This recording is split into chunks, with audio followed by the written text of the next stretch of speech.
السلام علیکم ورحمۃ اللہ وبرکاتہ۔ ایک صاحب نے کمنٹ میں سوال کیا تھا کہ فاتحہ پڑھنا کیسا ہے اور اس کا صحیح طریقہ کیا ہے۔ تو میں اس سلسلے میں آپ کے سامنے دارالعلوم دیوبند کا ایک فتویٰ اسکرین پر مینشن کر رہا ہوں۔ کسی نے دیوبند سے سوال کیا ہے تو سوال اور جواب دونوں میں آپ کے سامنے پیش کر رہا ہوں۔ آپ غور سے سنیں کہ فاتحہ پڑھنا جائز ہے یا نہیں۔ اگر جائز ہے تو اس کا صحیح طریقہ کیا ہے۔ آپ اسکرین پر دیکھ سکتے ہیں۔ سوال: فاتحہ پڑھنے کا صحیح طریقہ کیا ہے؟ کیا کسی کھانے، مٹھائی، شربت وغیرہ پر فاتحہ پڑھا جا سکتا ہے؟ فرض کریں کہ میں نے کسی کھانے، مٹھائی، شربت وغیرہ پر فاتحہ پڑھا، تو کیا میں خود وہ پورا کھانا، مٹھائی، شربت وغیرہ کھا سکتا ہوں یا مجھے اسے تقسیم کر دینا چاہیے اور مجھے کھانا نہیں چاہیے؟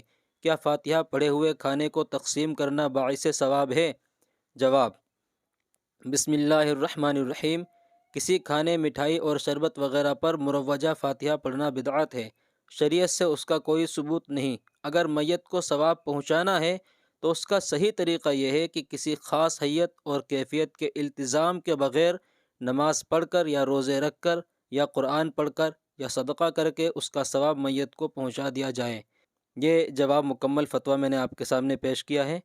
آپ دیکھ سکتے ہیں واللہ تعالی عالم، دارالفتہ دارالعلوم دیوبند۔ تو اس میں صحیح طریقہ بیان کیا گیا ہے کہ میت کو کس طرح ثواب پہنچانا چاہیے۔ باقاعدہ التزام کرنا، کھانے وغیرہ سامنے رکھنا، دن تاریخ متعین کرنا اور پھر اہتمام سے اس پر کچھ پڑھنا، یہ درست نہیں ہے۔ یہ طریقہ جو ہے رائج کیا ہوا ہے، لوگوں کا خود کا اپنا ایجاد کیا ہوا ہے۔ تو اگر کوئی فاتحہ پڑھنا چاہے اس کا صحیح طریقہ یہ ہے کہ قرآن پڑھے یا کلمے وغیرہ پڑھ لے یا درود شریف پڑھ لے یا پھر کھانا وغیرہ کسی کو کھلا دے یا ویسے ہی صدقہ کر دے، کپڑے صدقہ کر دے، اس کا ثواب اس کو پہنچا دے جس کو پہنچانا چاہتا ہے۔